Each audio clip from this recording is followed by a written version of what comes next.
Tá ouvindo? Já tá? Já. Fazendo careta aqui.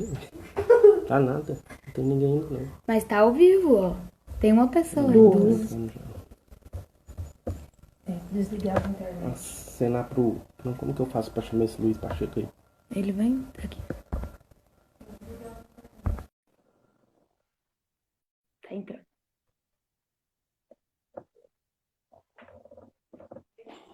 Oi, Cláudio. Ô, Luiz, E beleza? aí? Beleza, cara. Tranquilo, Beleza. né? Bom, tá. Tô te ouvindo bem, tá me ouvindo bem também? Tô ouvindo bem, tá tudo Tá, tranquilo. tá ótimo. Agora eu acho que vai dar certo hoje, com certeza, né? Quer dar um tempinho aí pra ver uma maior quantidade de pessoas pra depois começar? Você que medir aí, se você achar que a gente aguenta um pouquinho, né? Uns 5 minutinhos, né? Tá Pronto, vamos fazer isso. O pessoal tá entrando aqui, 19 bastante e 5 gente. a gente Hum, começa. Tá, beleza. Mas eu tô fazendo aquele esquema, tá? Eu vou depois apresentar essas fotos, o PowerPoint, numa mídia aí, né? O pessoal Ótimo. vai colocar no Instagram e depois quem quiser compartilhar, quiser pegar para ver as imagens, né? Dos Uhum, resultados. Porque eu acho tudo que o bem. importante é que uma imagem, ela fala por si, né? Assim, ela Tá, transmite pronto. mais do que palavras, às vezes. Vamos reforçar bastante isso durante a apresentação, porque a gente vai ter então um canal bem amplo, então, né, para você fazer a apresentação, né? O que importa é que atinja, né? Isso que é legal da live.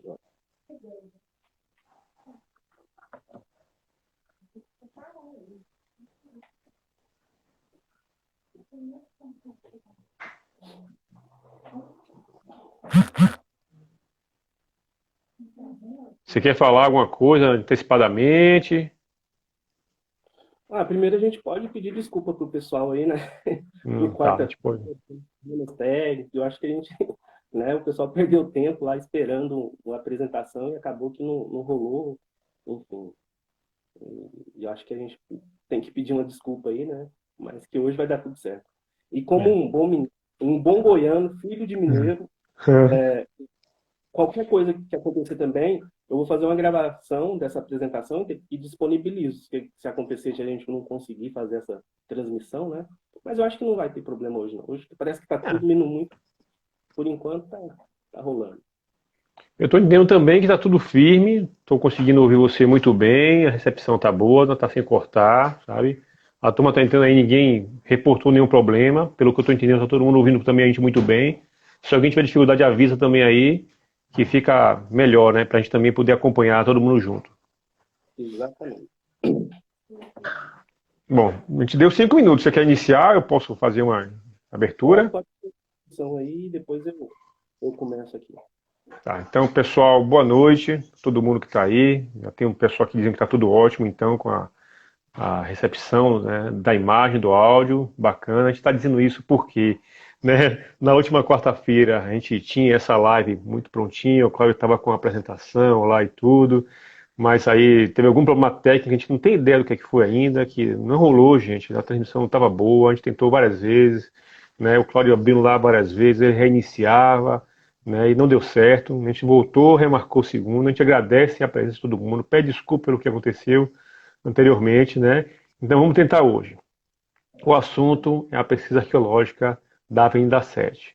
Tá bom, pessoal? O Cláudio, ele é um dos arqueólogos coordenadores, ele vai apresentar bastante isso, tá? Vocês fiquem atentos, podem mandar perguntas por aqui, fiquem à vontade, eu vou estar agindo para tentar provocar também o Cláudio a falar mais um pouco disso. A gente sabe que é uma pesquisa extensa, tem muito o que falar, sabe? Até eu ficar aqui prolongando com essa abertura vai ser ruim, porque eu sei que deve render um bate-papo legal, né? Porque a gente viu na última quarta-feira, e eu, pelo que eu estou vendo aqui agora, o pessoal entrando, né? Eu tenho ideia de que está todo mundo mesmo querendo participar, tá bom? Então, Cláudio, contigo, palavra, tá? Fique à vontade. Depois a gente vai interagindo contigo aí, tá bom? Vamos ver. Beleza, então, Tom. Obrigado. É, obrigado a todos aí. Vamos começar, então, essa apresentação, né? É, esse projeto ele tem um contexto histórico, eu vou falar rapidamente para não ficar muito também tempo levando com essa questão mais burocrática do projeto para ir direto realmente nos resultados, que eu acho que é o que mais interessa, assim, é o mais legal, né? Mas esse projeto ele teve início em 2018, a elaboração desses projetos. Mas já tem uma história anterior a esse projeto que eu elaborei, né? Já existia um TR do IPHAN, né? Ou seja, foi um projeto que o IPHAN batalhou muito para que essa obra ocorresse com arqueologia. A gente sabe que várias outras obras em Salvador, enfim, algumas coisas acontecem sem arqueologia e a gente está lutando, né? Acho que tem um grupo forte aí, né? Batalhando para mostrar que existe uma importância muito grande e que, por mais que a cidade, a urbe, seja modificada, transformada com as obras, sempre existem desse passado, né? Ou seja, principalmente as cidades históricas como Salvador, Recife, Rio de Janeiro, enfim. Eu acho que qualquer cidade ela tem uma história, né? Mas essas que são mais antigas e que têm, né, um peso maior na história, no contexto regional e mesmo contexto brasileiro, né? Que não dá para não ter arqueologia nesses espaços, né, nessa cidade. Então, esse projeto ele iniciou com um TR, né? O IPHAN apresentou um TR e o projeto foi todo ele desenhado em cima dessas referências. Ou seja, então, é praticamente um projeto que está dividido ou seccionado em 5 plataformas ou fases, enfim. Você tem o diagnóstico, que é de praxe, né? Fazer um diagnóstico, um detalhamento histórico da cidade, ou seja, pelo menos da área, principalmente da área onde você vai trabalhar, né? Foi o primeiro passo, né? Foi contemplado esse diagnóstico. Para quem conhece Salvador, ou mesmo que não conhece, mas que sabe um pouco da história de Salvador, porque Salvador eu acho que é uma cidade que o Brasil inteiro sabe de sua história, porque foi a primeira capital, enfim. Então, a gente tem esse conhecimento já empírico dessa questão do contexto histórico de Salvador. Então, essa área que a gente está trabalhando, que é uma parte, um trecho da Avenida 7, né? Porque a Avenida 7 é uma avenida muito extensa. E a gente está trabalhando num trecho que fica próximo à antiga fortaleza da cidade, né? A antiga cidade Fortaleza, né? Então, começa exatamente no fora-muro, né, da cidade, que é na Praça Castro Alves, e se estende até a Casa de Itália, né, ou na junção da Avenida 7 com a Carlos Gomes. Então, esse trecho, né, que é o trecho que está sendo requalificado e aonde a pesquisa está atuando. A gente teve um problema sério era para ser um projeto só, um processo só dentro do IPHAN. Na verdade, é um projeto só que foi dividido em 4 processos. Foi feito isso por questões burocráticas, assim.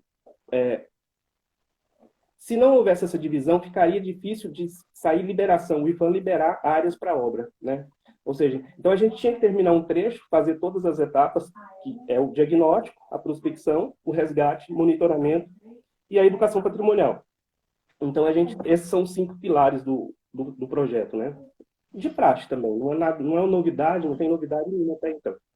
Então, só que, por necessidade burocrática para liberação de trecho, em reunião com o pessoal do IPHAN, com o corpo técnico, superintendente, prefeitura, houve a necessidade de subdividir esse trecho em 4 processos, né? Então, você tem um trecho de 500 metros, outro trecho de 300, outro de 200, e tem a Praça Castro Alves. Ou seja, então foi dividido em 4 processos, mas todo o trabalho foi feito como se fosse uma coisa só, né? Em termos burocráticos, de relatórios, de entrega de produtos ao IPHAN, aí sim, aí tem que ser por processo. Ou seja, então, isso dificulta um pouco no sentido de que é muito mais trabalho, né? Ou seja, você tem que entregar um projeto de pesquisa, você tem que entregar um relatório de resgate, um relatório de prospecção, um diagnóstico, né? Então, tudo aumenta a questão do trabalho técnico. Uhum. Mas foi feito dessa forma, já tinha TR, e a gente aceitou entrar nessa brincadeira, né? Essa fase do diagnóstico foi muito importante.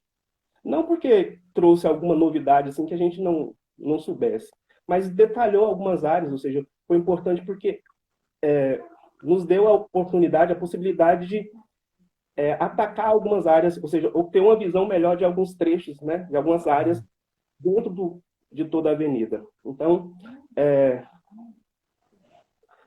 são pelo menos 4 conventos, igrejas que existem nesse trecho, né? E são igrejas datadas lá do início mesmo de Salvador e vem vindo. Ou seja, então é uma área que tem muita igreja. Então já se esperava que durante a escavação a gente iria lidar com enterramentos, né? Ou seja, uma coisa que tem igreja no passado era sinal de vestígios de enterramentos. Beleza. Outro fato dessa avenida também que é bastante relevante e que o diagnóstico apontou é a questão das obras de J.J. Seabra no século XX, no início do século XX. Porque transformou uma rua, né, que é a Avenida 7, numa avenida de fato, ou seja, um alargamento praticamente triplicou a largura da avenida. A avenida talvez tinha 3 metros e alguma coisinha, e passou para ter 9, né, metros. Então, é uma coisa que realmente impactou bastante o patrimônio, né, naquele determinado período. E, de fato, ela foi uma obra, talvez uma das maiores obras, né, daquele período no Brasil. Ou seja, foi uma baita de uma reforma mesmo. E a gente viu isso. Ou seja, quando você está escavando, você observa todo o procedimento, né? Porque as estratigrafias, os desenhos, vão mostrando aonde estão as valas, o que foi feito, o que foi... Ou seja, então você tem um negativo desse processo, né? Isso é importante também. Mas aí, a partir do diagnóstico, a gente já tinha uma metodologia que era fazer as prospecções, né, sistemáticas, e a cada 20 metros a gente fez um pulso teste, uma sondagem de 1 por 1, que também é de praxe, né, para tentar ter um perfil de todo o trecho da avenida.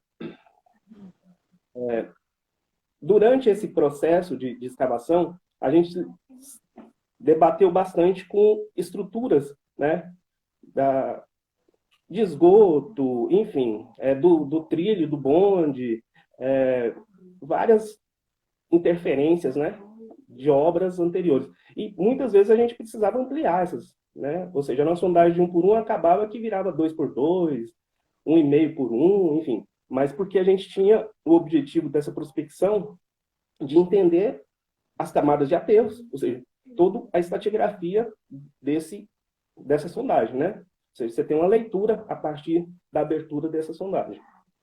Não só a questão da cultura material que é recolhida, mas você tem uma noção da cultura material imóvel que está lá, né? Quando eu falo cultura material imóvel, eu estou incluindo nessa cultura material imóvel os aterros, as camadas de aterros. Eu considero a camada de aterro um objeto, né? Eu tenho que trabalhar nessa lógica para entender esse contexto que foi o desenvolvimento, né, dessa área. Como que ela foi evoluindo, as transformações físicas, essa coisa toda. Então, foram feitas, acho que umas 60, 80 sondagens, né? Só dividir 1 km 200, enfim, não tem esse número aqui.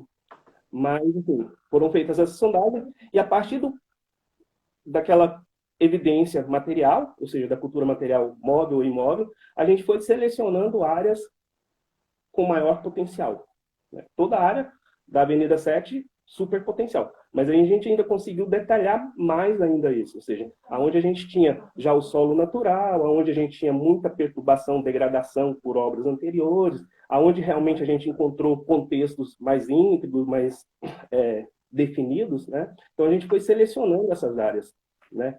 E a partir da seleção dessas áreas, nesse trecho todo da avenida, a gente conseguiu fazer o registro, agora na fase de resgate já, de 8 sítios arqueológicos. 8 áreas que foram registradas, que estão sendo registradas como sítio arqueológico. É importante falar isso, porque... Geral. Porque, na verdade, sim, a pesquisa não acabou. Ou seja, eu estou fazendo uma apresentação de uma pesquisa que está em andamento. Ou seja, até hoje tem 8 sítios. Não quer dizer que não apareça outros, enfim. Então, não é um ponto final. Eu não estou fazendo uma apresentação de uma pesquisa que ocorreu e que já tem, né, uns relatórios finais, essa coisa toda, não. Então, a gente ainda está trabalhando. E o interessante dessa pesquisa é, por conta dessa dessa logística de 4 processos dentro do INFAM, ou seja, 4 projetos, ao mesmo tempo que está ocorrendo o monitoramento em uma área de uma pesquisa, na outra está ocorrendo o resgate. E, às vezes, na mesma época que está ocorrendo o monitoramento, o resgate, está ocorrendo a educação patrimonial também. Então, tudo ficou muito próximo, todas essas fases elas se juntaram durante a pesquisa, né? Até porque a obra está ocorrendo atrás da gente, ou seja, então, trabalhar o urbano com a obra no seu encalce, né? Ou seja, não é fácil. Então, você tem que ter uma dinâmica, né? Tem que ter uma equipe muito boa. Eu tinha que agradecer primeiro a equipe no início, mas deixo aqui meus agradecimentos a toda a turma lá da equipe, porque realmente fizeram a diferença, né? Sem ter uma equipe que tenha um conhecimento prévio do que está fazendo, né? Outra coisa importante que vou também abrir um parênteses aqui, existiu outros projetos, né, em Salvador. Vou citar 2 aqui que talvez sejam as referências, que foi o da Praça Sé, né, e que formou alguns técnicos, né, que formou o pessoal, né, e teve o Monumento também, que foi um outro projeto também que formou muita gente. Inclusive, eu, Tom, Ailson, trabalhando todos nesse projeto, e a gente, queira quer não, a gente teve um conhecimento bem aprofundado do que é o aterro de Salvador, né? Ou seja, escavar uma cidade urbana com um aterro de 6 metros, 8 metros de profundidade. Ou seja, enfim, mas mais do que isso, esses projetos viram escolas, né? Porque você retira muito mais do que você doa, né, num projeto desse. Você aprende muito mais, né, fazendo, executando, do que doa, né? Então, fica esse parênteses aí. E esse projeto não é diferente, está formando muita gente também. Ou seja, muita gente que passou por ele, não é? A equipe é formada por, eu acho que hoje ainda a gente tem pelo menos 3 ou 4 arqueólogos, mas a gente chegou a ter 6, 5, enfim. Então, é um projeto grande, historiador, arquiteto, ou seja, consultoria, né? Então, a gente teve, né? Outra coisa importante que é bom falar desse projeto, que ele é um projeto da arqueologia preventiva, né? Mas que não é administrado por uma empresa de arqueologia.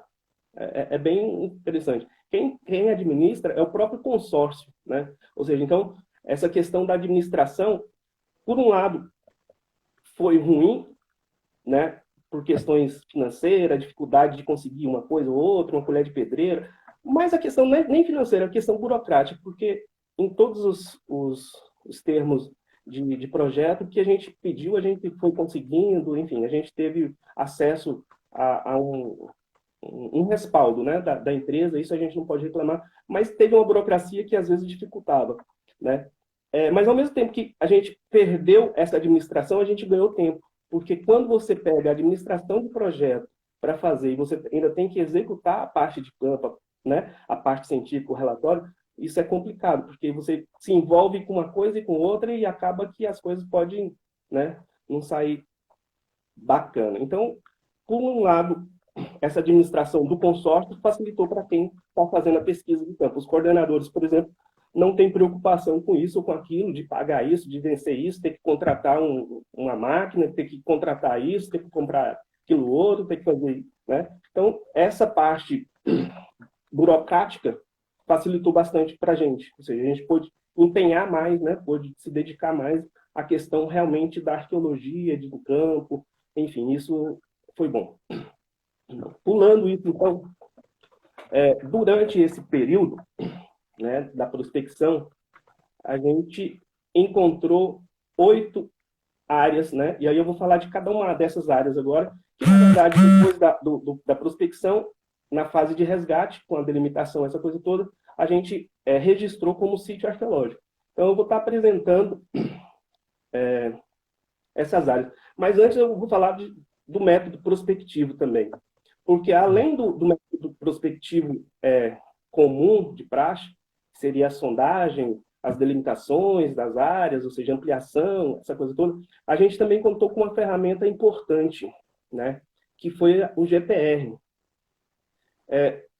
Eu estou cada vez assim, eu acho que toda ferramenta que pode ajudar né, a identificar estruturas, a conseguir te dar informação do terreno, ela ajuda, né? O GPR é um método prospectivo que trouxe algumas informações, mas eu acho que se eu tivesse como voltar um pouco, eu teria que ter o método de GPR tem que estar muito casado com quem está em campo, com as informações de campo, para entender, né, para fazer a leitura.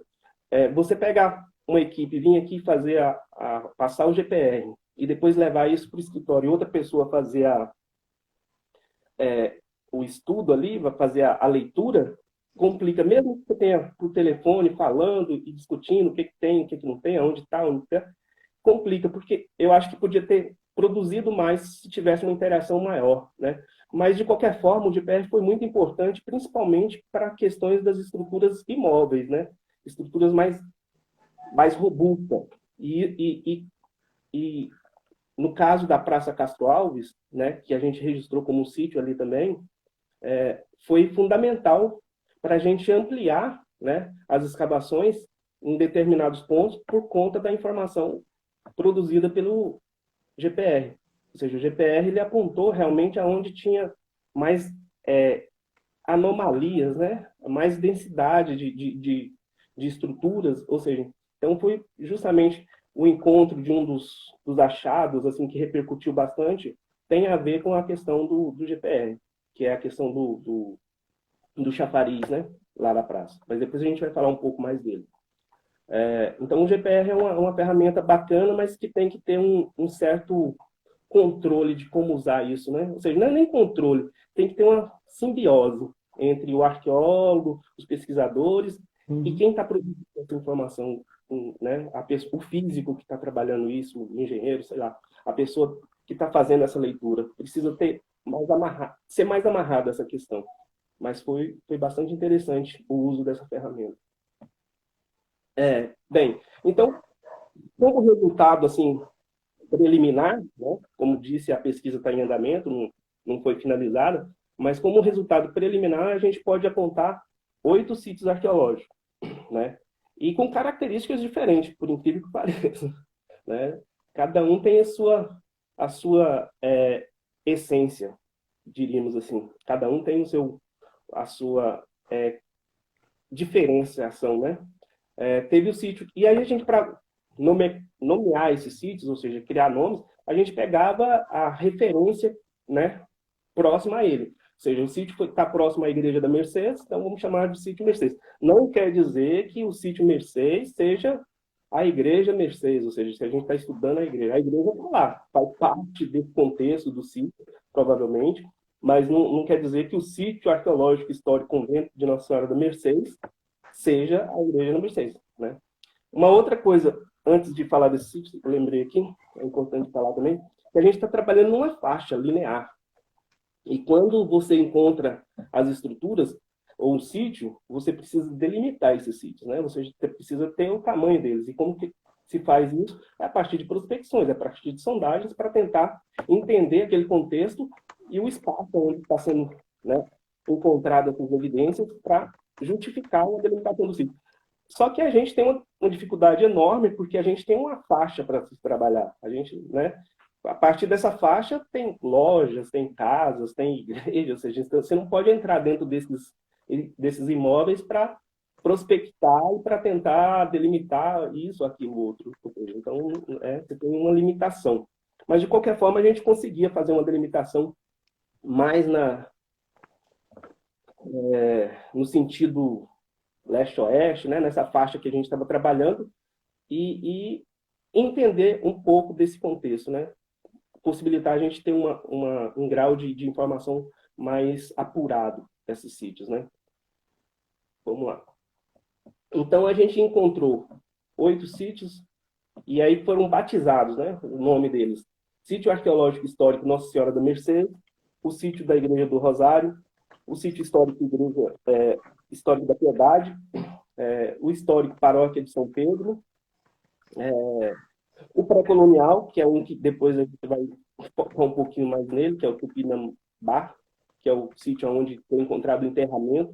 E aí, nessa live, eu quero aproveitar para justificar alguma coisa, porque se colocou isso até na fase de prospecção, e aí eu acho que a gente se afoba um pouco e considerou uma urna funerária, né?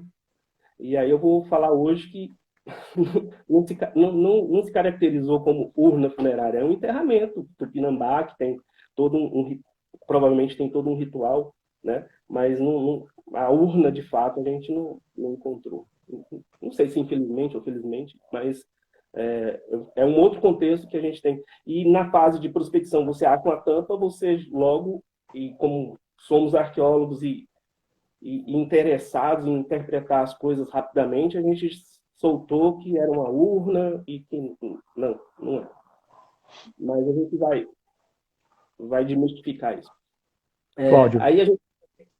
te Tá interromper ruim? rapidinho, só para avisar o pessoal que tá surgindo perguntas aqui, a gente vai usar esse tempo para você fazer a explanação e depois a gente vai dar o tempo para todo mundo poder ouvir você falando das indagações, tudo bem? Ah, tá. Beleza, tranquilo. Desculpa, pode continuar. Então, vamos lá. Aí você tem, depois do Tumidambá, você tem um sítio histórico São Bento, que é um enterramento. Enfim, depois eu vou falar de cada um. Só estou passando aqui o nome de cada um para... depois você tem o sítio Praça Castro Alves e você tem um outro sítio histórico, que é o sítio da Gameleira. Esse é o único que está fora da ADA, né? Que teve uma certa briga, uma luta ali para poder trabalhar ele, porque o pessoal não queria se responsabilizar. Mas, enfim, a gente conseguiu pelo menos fazer um registro decente dele. Então, vamos lá. O sítio da Mercês. O sítio da Mercês foi o primeiro que a gente encontrou, ele está ali localizado. Para quem conhece Salvador, vai ser fácil. Para quem não conhece, eu não sei também explicar direito, mas enfim, saindo do Campo Grande, entrando na Avenida 7, é logo ali próximo à Casa da Itália, né?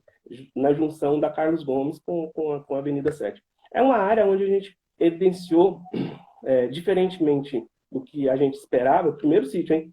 A gente encontrou muito contexto de piso de chão batido. O que é o piso de chão batido? Né? Você está careca de saber, porque a gente trabalhou muito no movimento essa questão de estratigrafia, né? Mas às vezes tem pessoas que não estão acostumadas com esse contexto. São sequências de lentes de areias, ou seja, finas, compactadas, né? E que vão ocupando toda uma área, todo um espaço. Provavelmente são pisos externos.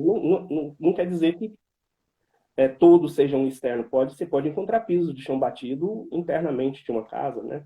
Mas aqui é interessante que na faixa onde a gente estudou inspecções, né, de delimitação do entorno onde a gente trabalhou, a gente não encontrou as estruturas, ou seja, porque quando você encontra um piso ou uma estrutura qualquer, você quer rastrear ela, você quer entender todo aquele contexto que está aquele piso, né? Então, a gente mapeou aqui camadas de piso quase 200 metros, 100 metros, ou seja, e sem encontrar o que a gente fala de estruturas, né, como alicerce, como paredes, enfim, qualquer coisa que tivesse relacionada a alguma edificação. Então, a gente entende que esse sítio seja um pátio, né? O que a gente, voltando lá para o diagnóstico, que a gente entende também, eu até costumo brincar com o pessoal, que a igreja, ela serviu como o shopping center hoje, né? Os shoppings da cidade grande, ou seja, é um grande arrebanhador de casas, ou seja, você põe uma igreja e as casas, né? Você abre um shopping hoje em algum lugar, os prédios, né? A cidade vai tudo para próximo desse shopping. A igreja, eu acho que no passado, acho não, assim, ela teve uma função muito de comunidade, né? Ou seja, as comunidades ficavam no entorno dessa igreja. Então, como essa área teve 4 igrejas, você tinha a igreja, o pátio, e ao redor provavelmente seriam instaladas as residências, as lojas, enfim, tudo isso.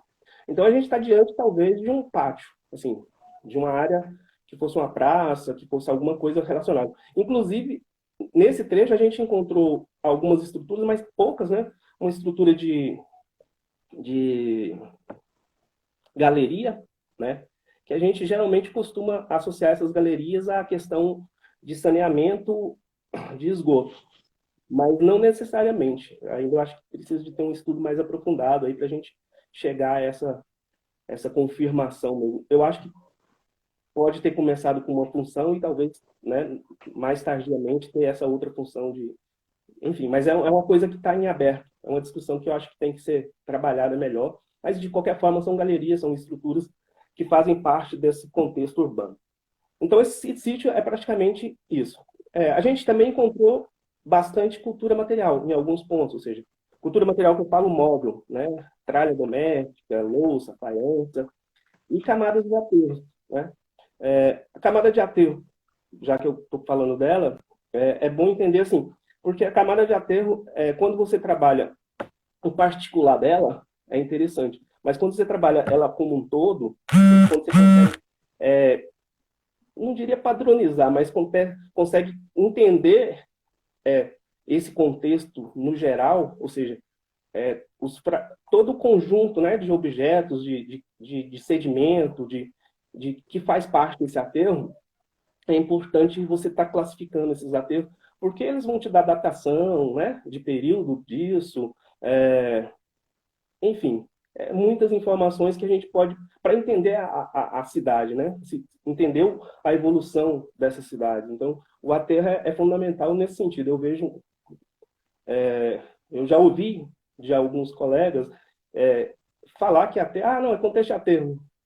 Eu, talvez no início também pensava, aterro está tudo misturado ali, não tem como. Mas quando você consegue realmente fazer uma leitura do aterro e começa a ver padrões de aterros, né, dentro, se você for uma sondagem só de um por um e ver uma camada de aterro, beleza, aí talvez o aterro não tenha uma importância porque você tem um nada ali para analisar, né? Mas quando você tem um contexto maior, ou seja, então você consegue ver a estratigrafia, um perfil, né? Por exemplo, se você faz 80 sondagens, cada 20 metros uma sondagem, você praticamente tem um perfil exato da cidade. Teve sondagem que chegou a 2,5 metros, teve sondagem a 1 metro, já chegou no solo natural. Teve sondagem que a gente não conseguiu chegar no solo natural. Ou seja, então, esse tudo do contexto é bem interessante. Esse sítio, em particular, o Mercedes, a gente teve bastante contexto de aterros, né? Vamos para o próximo sítio, então. Cláudio. Eu vou dar uma explicação assim, de cada um, rapidamente, eu não sei nem tempo, sim. Mas, enfim, vou falando. Depois posso interromper mais uma vez? Interrompa. Sempre. Só uma questão importante aqui. Surgiu uma pergunta aqui, eu acho que é pertinente falar agora. Enquanto você for falando dos sítios, quiser já revelar a datação, já adianta, né, esse papo também, né, do que vocês têm de informação do período deles. Tá. Então, esses sítios, na verdade, assim, a gente tem uma ocupação desses sítios, ele não é um sítio que tem uma datação. Por exemplo, já vou falar de uma forma geral. De uma forma geral, você tem uma ocupação que é a camada asfáltica, né? Abaixo da camada asfáltica você tem um calçamento de paralelepípedo, que é o calçamento de pedra. Junto desse calçamento de pedra você tem os vestígios do bonde antigo de Salvador, elétrico, né? Você tem toda a estrutura. E abaixo dessas estruturas que são históricas, que são, né, relevantes, aí você começa camadas de aterros, e aí você tem ocupações, ou seja, cada lente de piso dessa, provavelmente, tem um período, né? Está num contexto de 100 anos, de 20 anos, 30 anos, né? Esse detalhamento a gente não tem ainda. Isso a gente precisa de informações do laboratório, da pesquisa, né? E para mim falar isso agora, sem ter uma pesquisa finalizada, eu até poderia, assim, de doidão aqui, falar, não, pelo material que eu achei aqui foi só faiança portuguesa, então é anterior a tal período. Não, eu só achei faiança fina, só louça inglesa, então é a partir da Revolução Inglesa. Ou seja, então, você tem a noção, eu tenho a noção aqui, mas não é de bom senso, assim, não é bom estar passando essas informações sem ter uma pesquisa científica, você tem informação de dados sistematizados, tabulados, essa coisa toda. Então, mas, assim, dá para entender. Em campo, na prática, né, do dia a dia em campo, você chega e vê um perfil, você consegue fazer uma leitura daquilo ali, porque você já está acostumado com aqueles, por exemplo, falei, as camadas de aterros, ela tem isso, tem aquilo, cada camada de aterro tem a sua característica, né? E aí quando você começa a ver essas características e começa a associá-las, né, com outras camadas, você tem uma leitura mais geral de toda a área. O sítio Rosário. O sítio Rosário, na verdade, ele é um registro meio que isolado. É uma estrutura... Eu estou vendo as fotos aqui, infelizmente. Depois vocês vão ver. Eu vou deixar essa apresentação. Já falei com o Gilmar. e ele vai deixar na território lá no Instagram. Eu não sou muito bom de tecnologia, por isso que eu não tenho nem Instagram, mas vai ficar aí para todo mundo depois dar uma fuçada aí, dar uma olhada nessas imagens, enfim. Mas aí, esse sítio Rosário, na verdade, é uma estrutura, né? É uma estrutura que possivelmente está na cota negativa, ele foi encontrado, ele está mais preservado justamente por isso, que ele está no meio da avenida, inclusive tem uma adutora de água passando, ele já foi impactado, né, no passado com essa adutora, mas ele forma um reservatório, como se fosse um reservatório ou uma cisterna, né, que ele está em cota negativa, só que ele é muito pequeno, é um quadro de 1,80 por 1,80, né, feito de pedra, com argamassa, de cal, e aparentemente teria uma cobertura abobada, né, aquela em arco. Então, é essa estrutura que foi encontrada e que ela está meio isolada, está nesse contexto, tá, ou seja, tem um hiato entre ele e o sítio da Mercedes e tem um hiato de falta de vestígios até o outro sítio, que é o Mercedes, depois vem o São Pedro. Ou seja, então ele ficou isolado e a gente resolveu registrar ele como um sítio, uma estrutura, né? Possivelmente deve estar associado a alguma igreja, alguma coisa, né, da época ali, alguma coisa, enfim, mas a gente não tem essa informação ainda para estar passando com maior detalhe. Aí precisa, de fato, voltar, porque, igual eu falei, o diagnóstico ele vem no início, mas ele tem que estar acompanhando, principalmente em pesquisa histórica, né?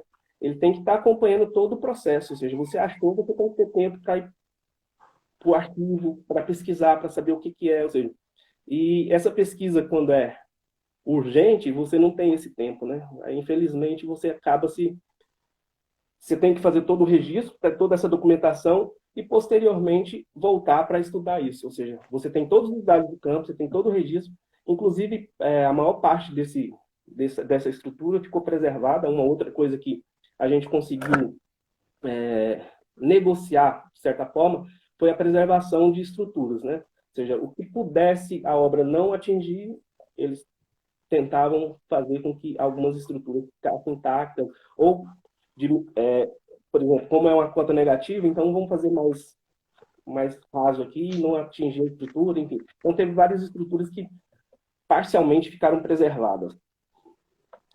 Então, esse sítio é essa estrutura, e é um sítio histórico, provavelmente, aí a questão de associar a data, pelo tipo de arquitetura, né? Porque, inclusive, foi coletado, acho que, dois fragmentos nesse sítio todo, nessa área do sítio. E a gente escavou, porque a gente fez delimitação dele e depois fez toda uma escavação ampla para evidenciar toda essa área, né?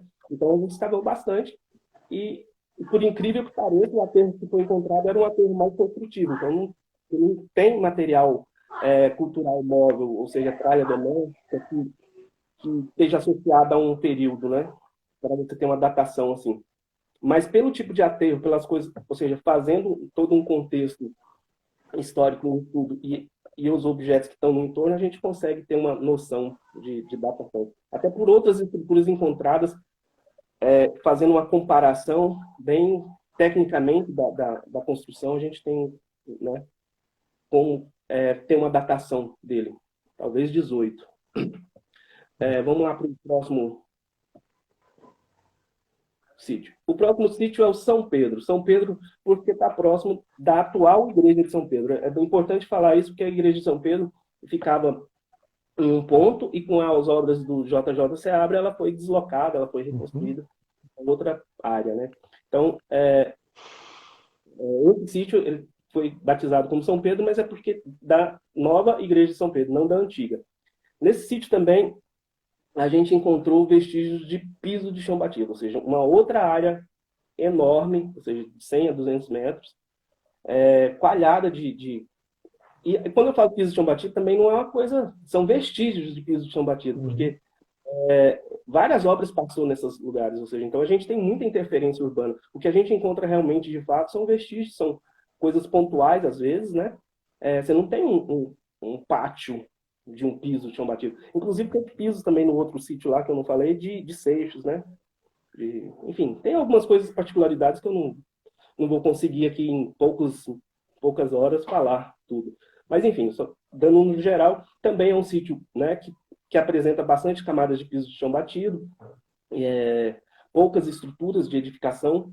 E aí é interessante, porque a gente está na Avenida 7, então se teve a Avenida 7 e passou o JJ enlarguecendo, a gente tinha que ter as fundações. Mas aí ficou para o próximo sítio. O próximo sítio é o Piedade, que, na verdade, foi aonde se encontrou vestígios de alicerces ou de fundações de uma grande fachada da antiga Avenida 7, ou seja, você encontrou ali, acho que 300, talvez uns 300 metros de alicerces do quarteirão. A gente encontrou praticamente toda uma estrutura das fachadas de um quarteirão da antiga Avenida 7, quando ela tinha 2, 3 metros de largura. E além de encontrar essas estruturas, a gente encontrou uma canalização também de galerias, que aí é muito interessante, porque na historiografia, no nosso diagnóstico, fala que a cidade, né, essa Avenida 7, com os casarões, era muito... não tinha ventilação, né? Então, as ruas eram muito estreitas, sem ventilação, e que não tinha o esgoto, né? Que você não tinha... E aí a gente encontra essas galerias que estão, de certo modo, associados, sim, à estrutura que a gente está encontrando, ou seja, estão no mesmo contexto, né?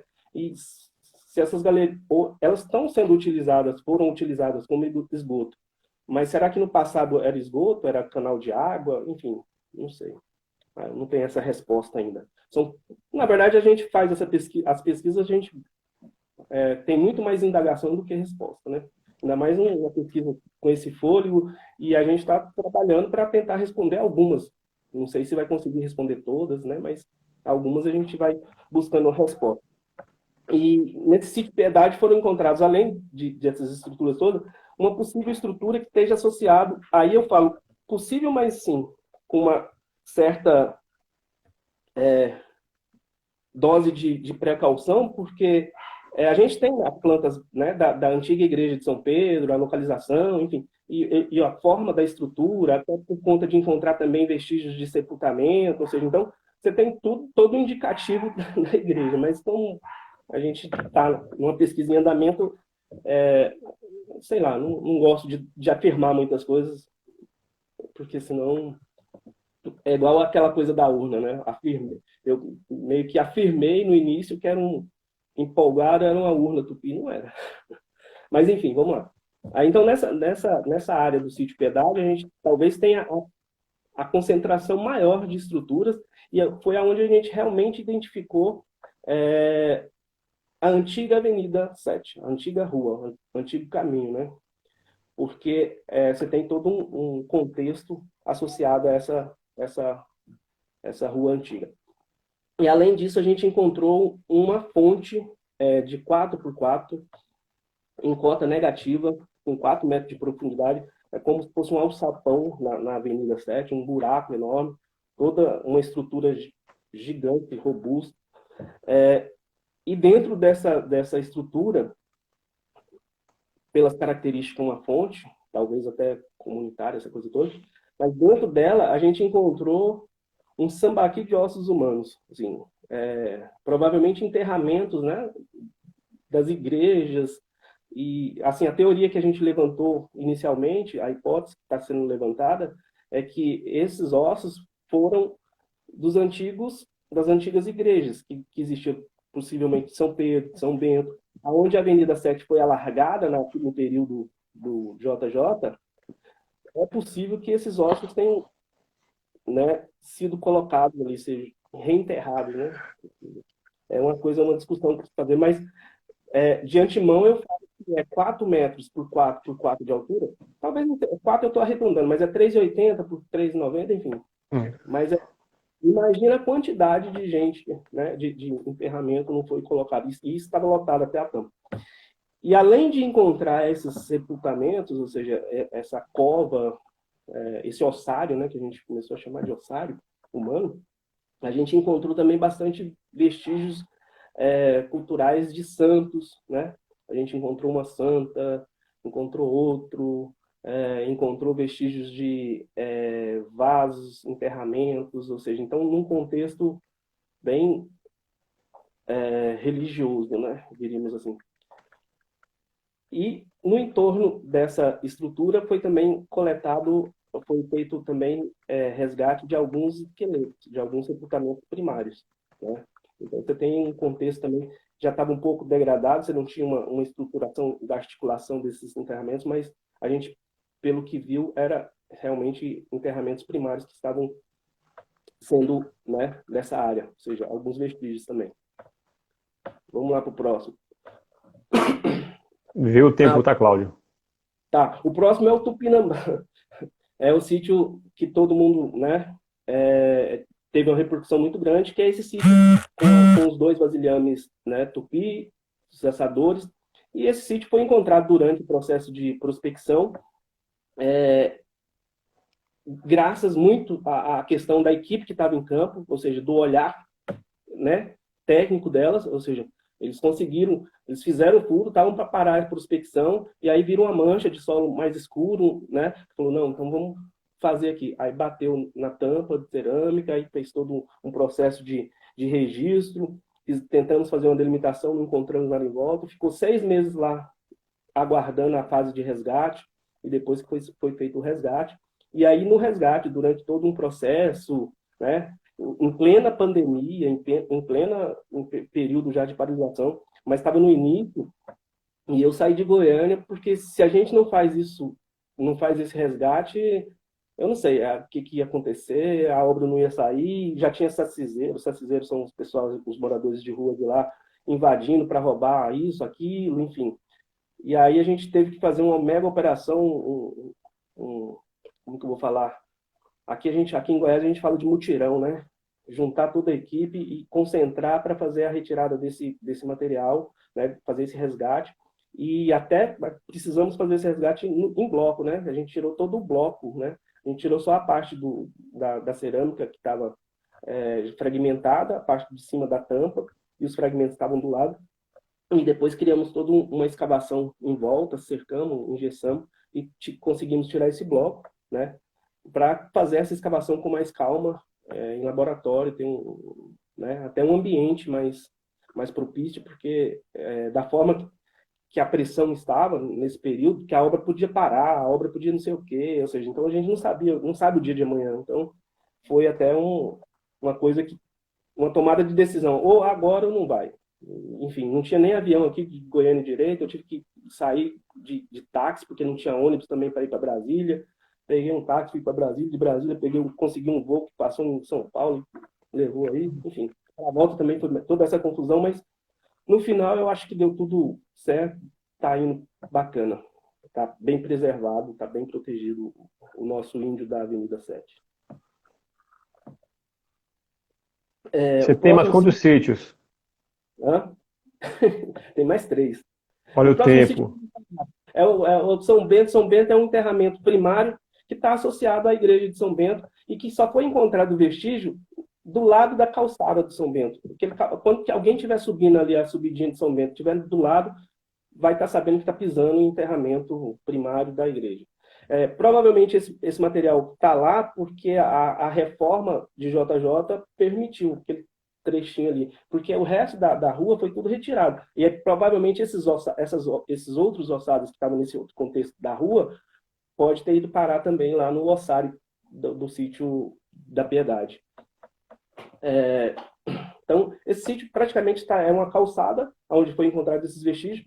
E é importante também falar que esse sítio ele foi detectado durante o monitoramento, durante a prospecção. A gente passou na rua com as prospecções, fez algumas delimitações, mas a gente não identificou ossados, enterramentos. Então, durante o processo de monitoramento foi encontrado. E aí, o que acontece? Ele, como era um sítio cemitério, né? A gente falou, olha, isso aqui não é simples, a gente não cata isso da noite para um dia para o outro, ou seja, então a escavação aqui vai atrasar tudo, não tem como. Então aí os engenheiros estudaram lá uma forma de tirar a obra dali. Ou seja, então todo o processo que ia fazer as canaletas, as escavações que iam ter ali, foram retiradas e foram mudadas para o outro lado da rua. E aí eles fizeram algumas, como que eu falo? Algumas valas na vertical, né? atravessando para só... Então, pelo menos esse sítio aí, eles conseguiram preservá-lo praticamente todo, né? O próximo sítio que a gente tem é o Castro Alves. Então, o Castro Alves também é um outro sítio que teve uma repercussão muito grande, porque, na verdade, a Castro Alves fica numa posição, eu acho, até geográfica, estratégica de Salvador, porque ela está bem na entrada da antiga Porta de Santa Luzia, que era, né, a fortaleza. Então, você tem testemunhas que ali tinha essa muralha. Inclusive, eu acho que Railson vai falar um pouco na próxima live sobre os achados da Rua Chile, né? Então, já estou dando spoiler, já spoiler. Tem algumas estruturas que podem, né, que a gente acredita, ou seja, levantou a hipótese de estar relacionado, sim, à questão da fundação da muralha. Na Avenida 7 a gente encontrou as fundações e fachada, né, porque tem escada, tem todo um traçado do antigo teatro, né, e também encontrou essa estrutura que foi uma fonte, né, que deu uma repercussão, enfim, e é bacana que a arqueologia tem isso, né, de repercutir, e todo mundo, parece que a cidade toda foi em defesa desse patrimônio, entendeu? Assim, quando a gente encontrou, eu vi a estrutura, bacana, beleza, mas assim, eu como arqueólogo não vi essa... Mas quando a própria sociedade, sabe? Aí você começa, né? É interessante, eu passei um processo que eu não tinha passado ainda, que eu não tinha, na minha carreira aí como arqueólogo, eu não tinha visto ainda a apropriação, né, pela sociedade. E pelo que tudo indica, já tem um projeto, já está, né, essa estrutura vai ser recuperada, vai fazer parte do cenário paisagístico da praça, ou seja, então tem todo um trabalho que ainda vai ser realizado lá, e que eu acho que isso vai valorizar bastante a Praça Castro Alves, né, vai relembrar essa memória do teatro, né, não que ela não esteja viva, mas assim vai dar uma luz nisso, né? E outra coisa, é importante que esse patrimônio ele esteja vivo, né? Eu acho que é isso. Enfim, teve outros achados também nesse sítio, que a Praça Castro Alves tem muita coisa. Então, não é um sítio, o sítio é as estruturas da fundação do teatro. Não, você tem o teatro, você tem essa outra estrutura. Essa outra estrutura também, rapidão aqui falando dela, ela, ao que tudo indica, o contexto onde ela está assentada, a construção, ixi, deu um zebra aí, hein? Tá ouvindo, Tom? E o pessoal tá ouvindo? Eu acho que caiu. Eu acho que caiu, hein, Tom? Você voltou agora, você tinha sumido da minha tela. Você tava com aquela bolinha aqui, eu não sei nem o que é aquela bolinha. Mas vamos lá, vamos rápido pro próximo aqui. E o último sítio aqui que eu tenho que apresentar é o sítio Gameleira. O sítio Gameleira, na verdade, é uma fonte que foi encontrada durante, eu acho que uma vistoria lá na área do canteiro de obra do consórcio, e aí a gente olhou para baixo, viu lá uma estrutura circular de tijolo e argamassa, e foi lá, tinha até um jardim ali assim, aí foi ver, era uma antiga fonte da cidade de Salvador, e está lá, né? Teve até uma recuperação em um determinado momento de Salvador, a gente tem essa foto, que fizeram um jardim em cima dessa estrutura. Aí a gente foi lá e fez a prospecção, fez algumas escavações, né, para fazer o registro desse sítio. Essas fotos vão estar também disponíveis depois. E aí tem laboratório, enfim. Eu acho que é isso. Bom, eu não vou prolongar não, porque eu estou vendo seu olho preocupado aí com o tempo, essa coisa, e o pessoal perguntando, e eu não, né? Aí eu tenho aqui algumas coisas de material que eu poderia falar, foi encontrado isso, aquilo, outro, mas acho que é irrelevante agora. Depois eu mostro as fotos. Pelas fotos as pessoas vão ver o que é a cultura material que foi encontrada, e depois, se quiser fazer alguma pergunta por e-mail, pelos canais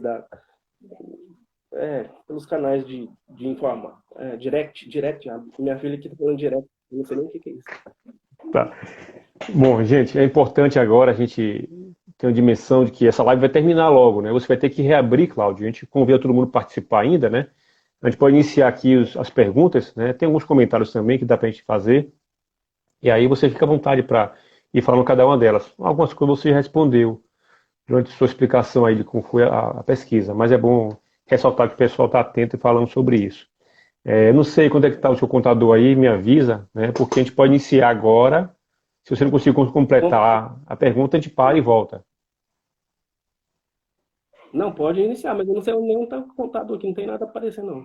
Que ela está Tem bem aqui próxima de ao vivo, encerrar. tem encerrar, e não tem só isso que tem aqui. O Tá, vamos lá que então. mais? Vamos fazer o seguinte: vamos por assuntos que fica mais fácil, tá? O que o pessoal veio perguntando. Mas, gente, fique à vontade aí para falar mais, comentar. A gente está aqui ainda, tá? Vamos continuar então. Acho que Tá. a primeira intervenção aqui que eu vi, né, que vale a pena você comentar, alguém lá desde o começo estava indagando, né? Como é que se deu esse processo, né, do trabalho na rua, né? Como é que era essa interação lá vocês, né, e as situações de trabalhar no área tombada, né, e como é que se deu essa ideia dos sítios, né? A primeira coisa foi o pessoal da Serra Gerais, né, que fez essa pergunta, né? Foi esse perfil. Eu acho que você podia começar falando sobre isso aí, tá? Vamos ver, depois a gente desenrola outras perguntas que tiver aqui, tá bom?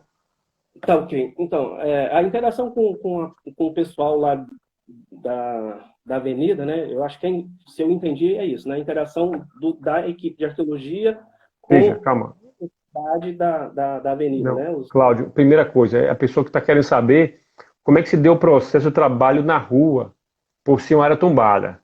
Depois tem uma outra pergunta que é sobre isso. Aí já foi o pessoal da Arquivio do Oeste da Bahia, que quer saber como é que foi a relação com as pessoas que frequentavam a Venda 7, né? Então tem primeira pergunta com relação à tombada e depois o pessoal da Arquivio da Bahia, Oeste da Bahia quer saber como é que se deu Então, isso no cotidiano da pesquisa. esse processo foi como eu falei no início. O IPHAN estabeleceu um TR, um termo de referência, né? Onde ele colocou o mínimo que deveria ser feito. Ou seja, você teria que fazer um diagnóstico disso, daquilo outro, você tem que fazer essa fórmula, você tem que, né, protocolar isso, ou seja, então, todo o direcionamento, né, embasado dessa área tombada, quem criou não foi o arqueólogo Cláudio César, foi a equipe, né, foi já um TR, um termo de referência que o IPHAN soltou e falou, olha, eu quero um projeto que abarque isso, isso, isso, isso e isso. Minimamente tem que abarcar isso. Agora, é lógico que você pode fazer além disso, mas minimamente é bom hoje. Só que é importante também salientar que esse projeto, ele está ainda na 230, né? Ele não é um projeto da IN, porque a IN agora, todos os processos já tem o TR, né? Você já segue um TR, apesar que é uma coisa igual, mas assim, esse é pela 230 e o IPHAN, os técnicos, o pessoal do IPHAN, né, eles soltaram um TR, né, de preservação, de proteção do patrimônio. Ou seja, então, todo o projeto, a elaboração, todo o andamento foi a partir desse TR, né? E quanto à questão do público, eu não sei se eu entendi a pergunta, mas se foi isso.